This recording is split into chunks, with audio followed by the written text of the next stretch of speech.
Okay, so we have had x3 minus x minus 1 is equal to 0. So we have had, let's say, let's keep x cube this side and take the other one that side. So x can be written as 1 plus x 1 over 3. Or you can write like this way, 3, 1 plus x. So without nothing, we take as a square root. So if it is something a different one, you have to put it there. Okay.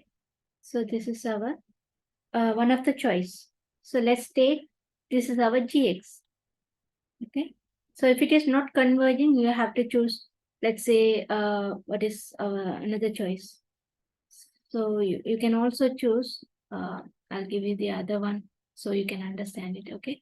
So x cube minus x minus 1 is equal to 0. No. So if you take x out in these two, okay, what is that? X squared minus 1. No. So if I take 1 this side, this will be 1. So x can be 1 over x squared minus 1 also. No. So this is also a choice. Let's say this is hx. Okay. So this is one of the choice. This is one of the choice. If it is not working, you have to go for this choice. This is what I have told you earlier. Okay. So let's continue here. Let's see we get the things or not. Okay. So tell me what is our step number 2. This is our step 1. So we have derived our x equal to gx form. Okay. One of the form or other form. So no need to do both when you are doing example or in the exam time. First, you check the first choice. Okay, most probably it will be okay. Okay, then if that not working only, you have to go for that. Okay, so each steps has some marks. So no, don't worry. If you don't get this, also you'll get some marks on. No need to worry which one is correct or not. Okay, so step number 2. What is our step number 2? It says find point A and B such that A less than B, if B less than 0. Okay, we already found now. We have found F1 is equal to minus 1, F2 is equal to 5. And F1 times F2, this is less than 0. Okay, so we have found our, the interval as well. Okay, okay, let's go for step number 3. Okay. So step number 3 said if FP is closer to 0, then FP. Then x naught is equal to A. Okay. So what do you think? This is our, okay, 1, 2. They say f of A. This is our A, this is our A, this is our B. F of 1, which is closer to 0, then you choose x naught is equal to A. For example, if I put f of 1, what I get? Minus 1. So there's a 0. Okay, this is 0. This will be minus 1 is near 0 or f of 2. 5 is near to 0. Which one is near to 0? Very near to 0 is what? Minus 1 or 5. Which one near to the 0? Minus 1 have only one steps.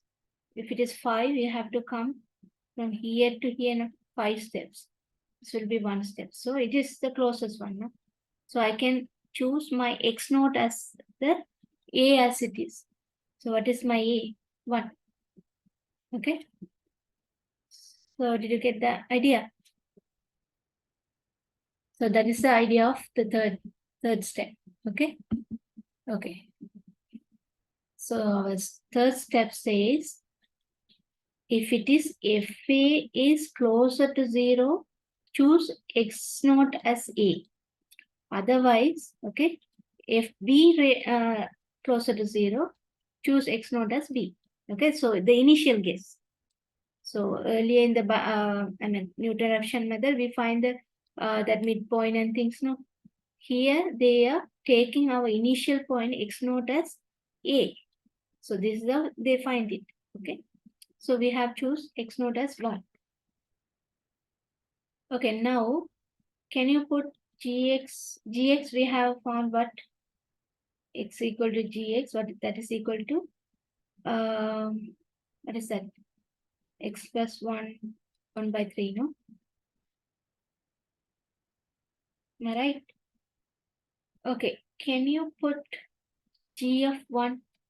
So what is our x1? Okay, let's go in the order. Step 4. Step 4 says what? You take the x1 as g of x0. So we have found the x0 now. x0 1. So you have to find, first of all, what is g x0? That is our x0, x1. So x1 is equal to, if you put 1 inside it, what is that? 1 plus 1, 2. Square root 3 of 2 now. So this is what the x1 answer. Can you calculate it using the calculator?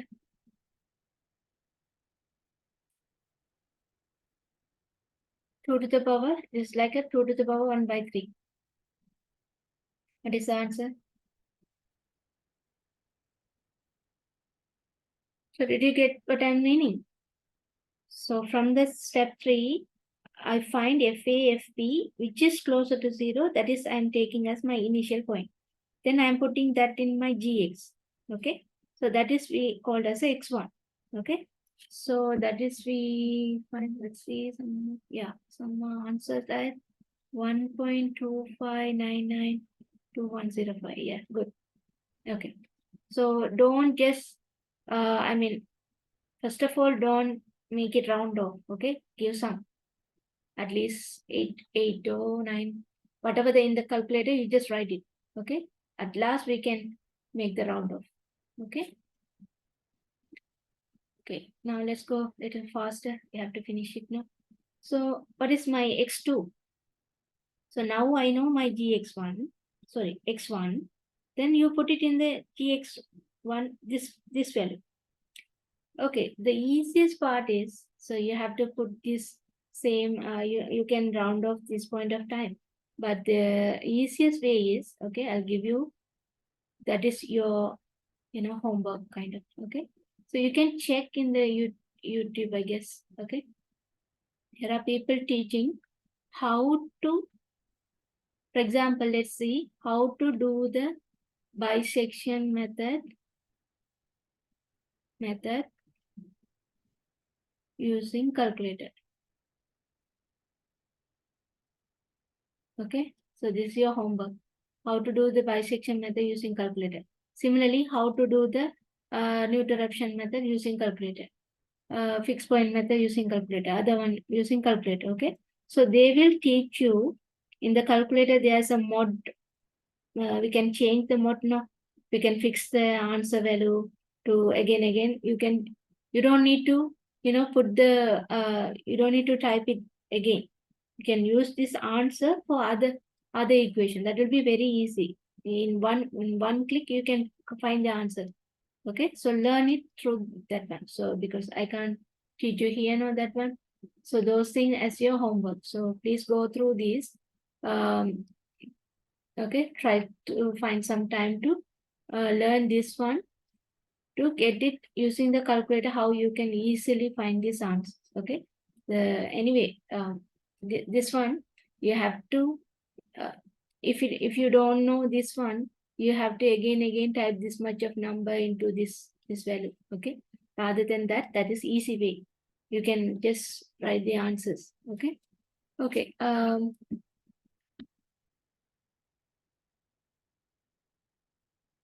Okay, what is the step 3? Somebody has to explain step 3. What is the step 3?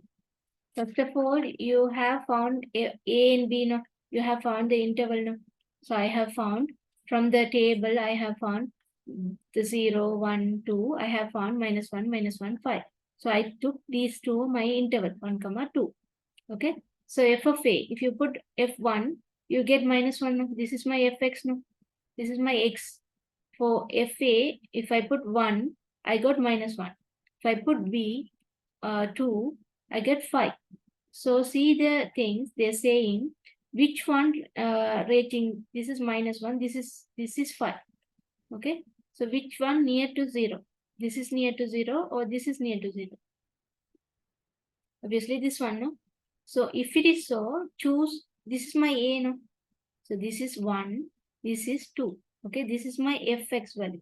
Okay, this is my fx value. If the fx value is closer to, sorry, that -1 closer to 0, then choose x naught as a value. Otherwise, if it is not, let's say I got for 1, I got -7. For 2, I got 5. So which is near? My -7 will be here, no? So minus, I have the difference 7. Here 5. So what you choose here? Now you don't take this one, you take as B value 2. Did you get that? So that's how we choose our x naught. The step 3 for choosing the x naught value. Okay. So in here we have found this one is closer to 0 than this. So therefore we are choosing this value as A. Sorry, this is our A now. After finding our interval, first value will be A, second value will be B. This is 1, this is 2. So this f of 1 giving the closer one. Therefore, I'm choosing my x naught as A. That is step 3. Okay. So hope you understand. So go through again so you'll understand again. So we are in the step number 3. Okay. Give me a second. Okay, step 4. So step 4 says, so x1 you have to use fx naught. Similarly, f2 you choose the fx1. Go for it and see where you reach the same number, same element. Okay, maybe you go, I think in this example, okay, one more thing, okay, I forgot. We didn't check the theorem, no? So we have choose x equal to gx, that is equal to x plus 1 to the power 1 by 3. So see whether it is the good one. Okay, what you have to do? You have to first of all see the g dash x and see the modulus of g dash x, whether it is less than or equal to 1, then that is okay. Okay, can you check that one also? After the first step, this is under the step 1, okay? I forgot to tell you that. Okay, we have, what is the, derivative of this one? So this is a power, no? So 1 by 3, x plus 1. This is 1 by 3 minus 1, no? It will be minus 2 by 3 times x1, okay? So if you take the modulus, okay, we go for it.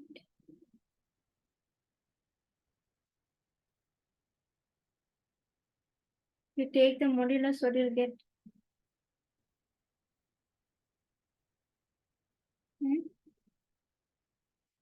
The x between 1, 2. This value, it is like a 1 by 3 x plus 1 to the power 2 by 3. Isn't it? Is this less than 1 or less than greater than 1? Inside, if you put 1 and 2. For the choice of 1 and 2, what do you think? Where is the 11? Wait a second.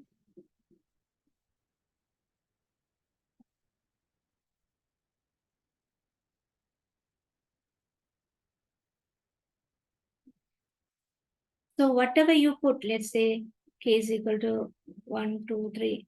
For example, x equal to 1. What is this? 1 over 3. 3, no, that is less than 1. If you put 2 also, 1 by 3 times 1 over 3 of 2 by 3, no? Everything are less than 1, no? Am I right? It is all are as a denominator, no? So it will be less than 1. So this our choice is correct. So that's what I meant, okay? So we have so many choices. This is also one of the choice. Likewise, you can check. This is also possible. X squared. So correct.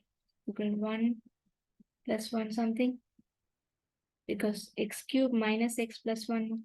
So if I take x only for these two, x square minus 1 is equal to minus 1. So x equal to minus 1 over x square plus 1 also one of the choice. Okay. So see whether this is also okay, this is also okay. Okay, this choice, the choice what we have done is can be okay if this condition hold. Okay, if you take the g dash effect, and then if you take the absolute value which is less than or equal to 1, you can conclude, okay, this method is okay, it will be converged. Okay. Okay, so I'm not gonna waste my time here. I need to go for next one also. Okay. So okay, try to give me the answer. I don't know.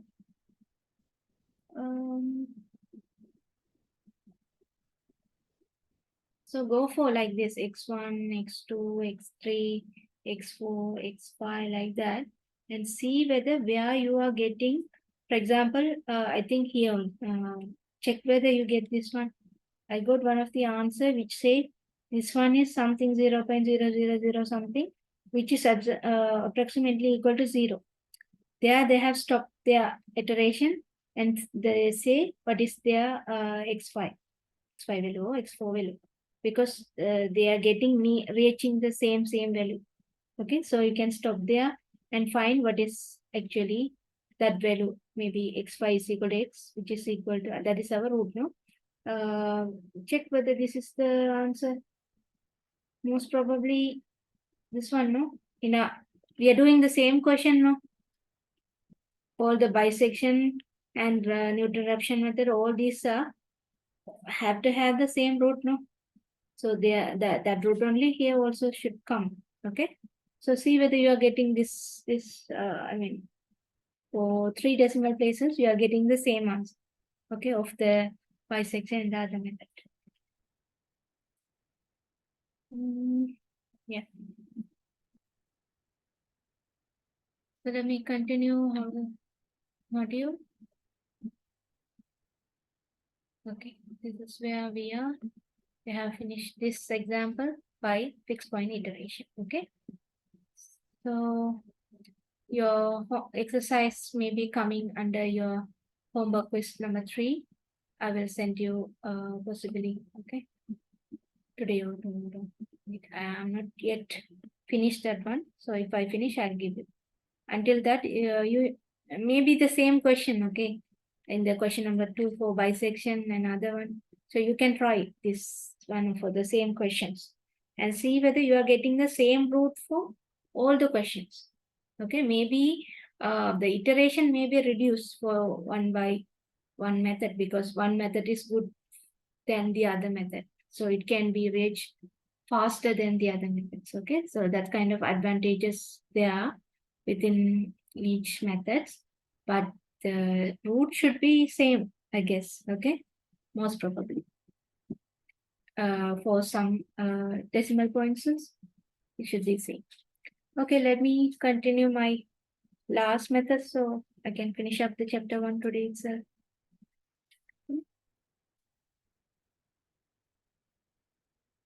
Okay, fourth one is called as a regular falsy method. Maybe, yeah, falsy may be a name. Okay, so other one also we call as a false position method. There is some, okay, reason behind this name. Anyway, okay. So the thing is, you have to know all the method to solve each question, because in the exam they may ask to use some method, not what you have studied. They may ask you to use the regular falsy method. They don't ask bisection or other method. If you only study bisection method, if they ask regular falsy method, you may find it is difficult to do the exam. So better you understand all the 4 methods. Only 4 are there, no? So you better understand all 4. And I'm also explaining for the same question.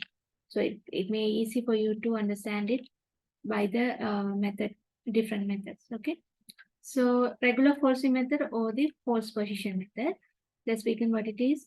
Regular forcing method is also a breaking the interval. Okay, likewise bisection method, like a sub-interval ways they are doing. Like a bisection also we subdivided, no? We partition, we find the midpoint, we go for, and again partition. So that's kind of things coming again in this method also. Okay. Next one, the regular forcing method can be performed as follows. So this is a method. Okay. So let's see what it is. First one, there are some steps. The first one, we first find an interval x0, x1 in which the real root lies by checking fx0 and fx1 are opposite sign. The same method. See, in all the method, they are starting. If they don't give you the interval, okay, A or B, how you have to find the interval? By you choose like this. So you better use this method, okay, table method. You choose f x and fx, okay, 0. You begin with 0, 1, 2, see whether where you are finding the negative, positive, then you take these two, okay. So they're opposite signs, you can find it, okay.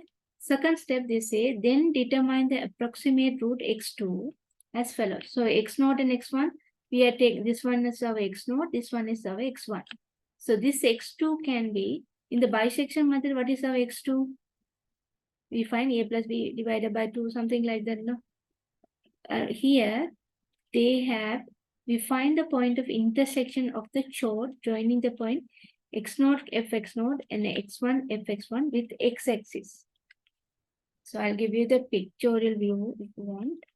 Okay, let's say this is my x, this is my fx, okay? So let's say this is my x0, let's say this is my function. It's my function fx, okay? So in this point, this is my initial point, interval a, x0.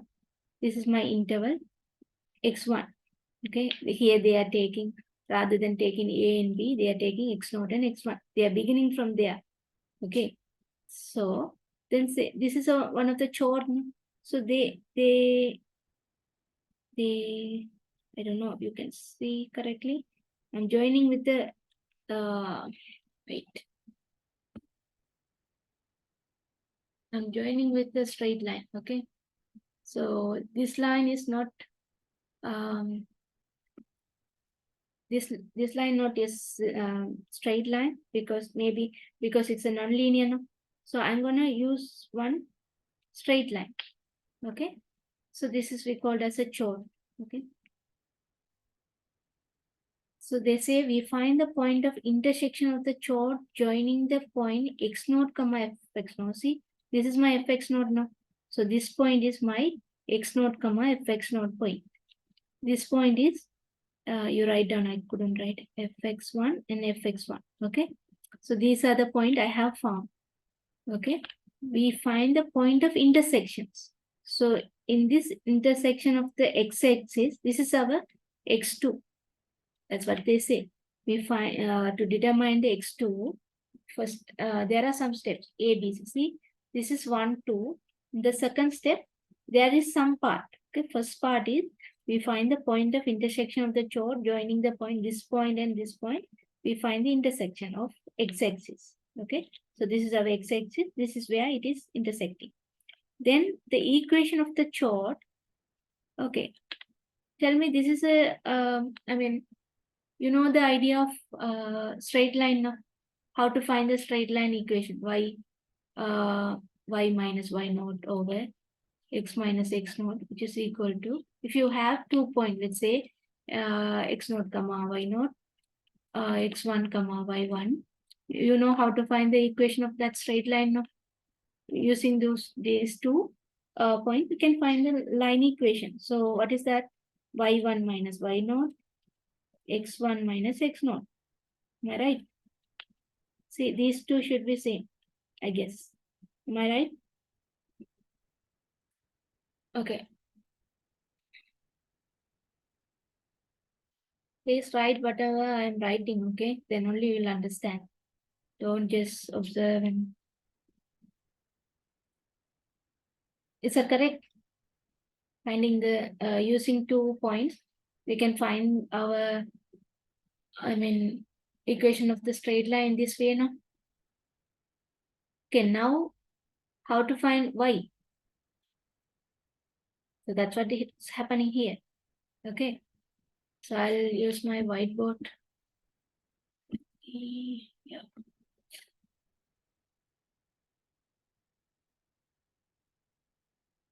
Yeah. So y. So for the y, here we are doing. Sorry, this is our x. This is our fx now. So for the y, we are using fx. Okay. So I'm gonna use y. Yeah, y minus. For the y naught, I'm gonna use f of x. Okay. Again, x minus f. Sorry. Yeah. This. Let me see. So straight line can be written this way. Y naught x minus x naught is equal to x1 minus x naught divided by sorry, y1 minus y naught divided by x1 minus x naught. If I am doing wrong, please tell me, okay? Then, so I can take y minus y naught. I can cross product like this. I can take down, okay? Y1 minus y naught. So I can keep this one there. X minus x naught over x1 minus x naught. Okay. So what is my y? Y, I can cross product this one. That means y1 minus y naught over x1 minus x naught times x minus x naught. Okay. So correct? If you write with me, you can find my fault also. If I'm doing any wrong, please let me know early. Okay. Hope I'm not making any mistakes. Okay. So now you substitute where y is equal to, not for y, for y naught is equal to f of x naught and y1 is equal to f of x1. Okay.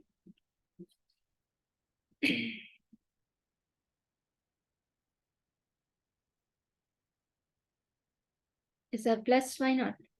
How comes? Where is the plus y naught? I think I am correct. Okay. Check your answers. Then I'll erase this one. Okay. Okay. So what I have is y is equal to sorry, y minus fx naught is equal to f of x1 minus f of x naught divided by x1 minus x naught times x minus x naught.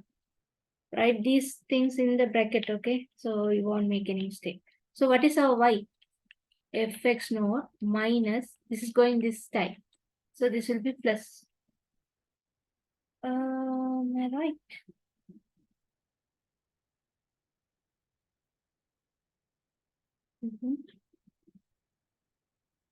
Sorry, yeah. Okay. Sorry. This is our equation in our, I'll go back to the module.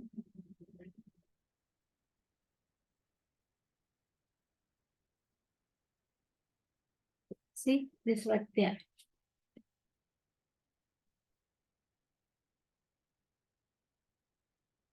So correct? So this is what we get now. Okay. So the equation of the chart is this one. Okay. Equation number 1. So now I'll continue. Now they say in the C part, okay, our meeting will be in 10 minutes. Okay. That time we can finish our lecture also. Okay. So anyway, I'll explain the method. You just do the questions. Okay. So here today itself, I'm going to finish my chapter number 1. Okay. By now they say by putting y is equal to 0 and x equal to x2, we get this one. Okay. They say y is equal to 0. So this will be, this equation will come 0 minus fx naught. So they say for x, they put x2. Okay. So the same thing will come with this one. Okay. Then you take only you just change this part this side and this part this side, and only keep the x2 and take the other all the other terms this side. You will end here. Okay, so this will be in the bracket. Please put the bracket here. So see whether you will get it. I'll check with next class. Okay, so surely we'll get for y is equal to 0, and for this x you put x equal to x2. Okay, so then if you rearrange it, you'll get this form. Okay, then they say next compute the fx2. So this is you have to keep it in your mind. This is the way you have to find the x2. We know x0, we know x1 by using our choices. Okay, then x2 can be derived by this formula. Then if you know x2, you know f of x, then you find the fx2, what it is. Okay, that is our third step. Next, compute fx2 and determine the interval in which the root lies. So here we're going to find out where the root lies. That is, if fx2 and fx1 are opposite sign. See, this is where the interval comes. Okay, so we have x0, we have x1. Surely x2 somewhere here. Okay, so first of all, you find this is fx1, fx0 is there, fx1 is there, and find the fx2 also. Okay, if fx2 and fx1 have the opposite signs, let's say this is plus, this is minus, this is also, let's say, minus, and getting minus, then the root lies x2, x1. This one. Okay, they say if fx2 and fx1 are opposite sign, then the root lies in x2, x1, otherwise x0 and x2. Is that correct? So if these two are opposite sign, so you have to choose this is the interval. That's what they say. Otherwise, you have if it is let's say this is also plus same one, then you have to choose this interval x0 comma x2. Okay, so that's what I'll explain the steps first of all, then we can find out how it is. Okay, and our last last steps are saying the next approximate root x3. So we have found this is our biggest interval. So we have taken this interval. We have take out this part. Okay, so we have reduced our interval. Then x3 can be determined by changing x0 by x2. The root lies in the x2, x1, or x1 by x2. The root lies x2. What it says is, so now this is my x0, this is my x1, okay, this is my x2. Okay, if this is my new interval, okay, they say if your, let's say this is your new interval, okay, then determine the x3 by changing x0 by x2. Now you take this, what this says is x0 by x2.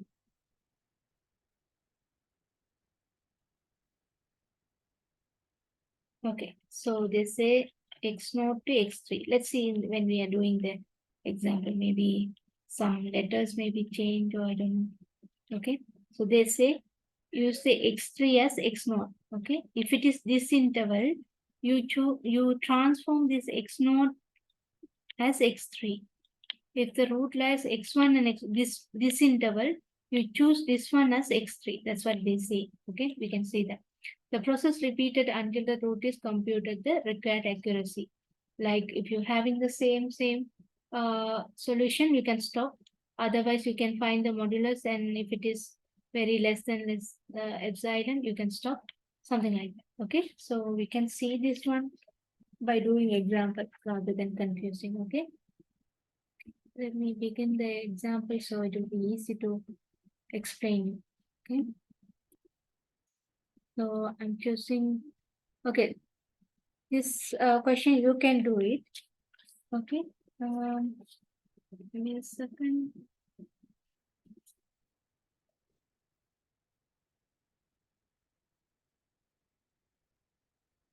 Okay, I'll try this one. Okay, let's begin to do this question, okay? So this is our f of x. So I'll start somewhere.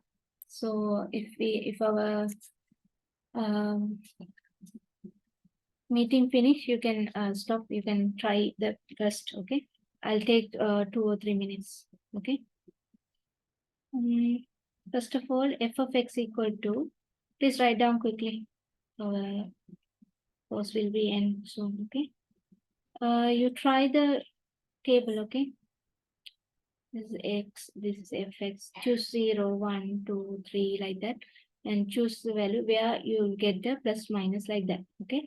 I think you will get f of 2, you'll get minus. I'll give the answer quickly so you can check yourself, okay, later. So f3 will be positive. So you'll get this interval, okay? Then you have to choose x naught as 2 because this one as 2, okay, a, and x1 as 3. That's how now we are taking a as x naught, b as x1. Okay, this will be 2, this will be 3. Then they say how to find the x2. By using the equation, you can find, what is our equation? X naught minus f of x naught divided by f of x1 minus f of x naught, x1 minus x naught, no. In that equation, if you put these values, this and this and these values, you will get the value 2.1875. Please write down the answers. You can check later. If it is wrong, let me know in the next class also, okay? Then find out the fx2. You have to put this value into our fx function. You will get something like negative 1.095, okay? So we are getting negative value. So we know this is x naught, this is x1, this is x1, sorry, this is x2. Okay, this is 2, this is 1, this is 2.185 now. So not inside, it is here. Sorry, this is 2, no? Yeah, inside. This is 2.185, okay, here. So I'm getting this one is a negative value. This one is a positive value. This one I'm getting negative value now. So what I need to do? I need to choose this interval now. Am I right? So if I multiply these two, these are this will be opposite value. Therefore, so write down like this. F of x naught and f of x2 will be greater than 0 because minus and minus no. Then f of x2 times f of x1 will get negative value because minus and plus no. This is the opposite value. So what I need to do is my new interval will be I need to, yeah, I think in my module I have made a mistake. So you have to choose x2 comma x1. Okay. So same like a bisection method. Okay. So what you have to do is I'll change that one. No need to confuse yourself. Okay. So in here, shall I erase one? Okay. You cut this one like this. Okay. Determine the interval multiply fx to fx1. If the fx2